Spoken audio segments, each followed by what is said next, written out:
In this video, I'm going to teach you how to set Sony TV to AV mode. It's a very easy process, so make sure to follow along. In this video, I'm going to teach you how to manage any Sony TV model that you have and set it to an AV source. You will be able to use the AV source on any Sony TV model that you have.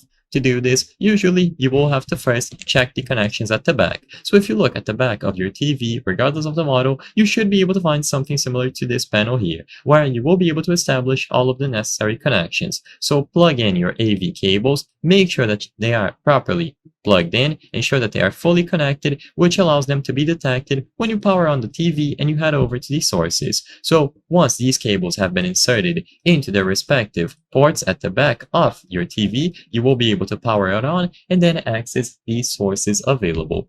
Now, when you choose the Inputs option, usually a dedicated button on your remote, you will be able to find the option to select AV as long as all of the cables were properly connected.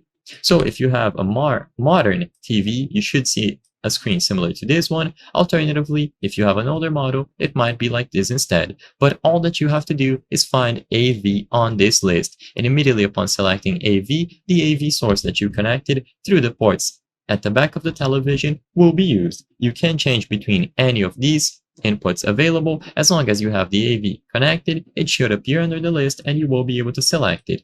As soon as you choose AV, it will be usable and everything will be displayed on your TV accordingly. And you can switch back at any point. If it doesn't work, ensure that the connections were properly established. Give it a push and make sure that it is entirely plugged into the respective ports.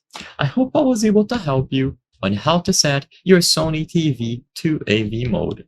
If this video helped you, please be sure to leave a like and subscribe for more very easy tips. Thank you for watching.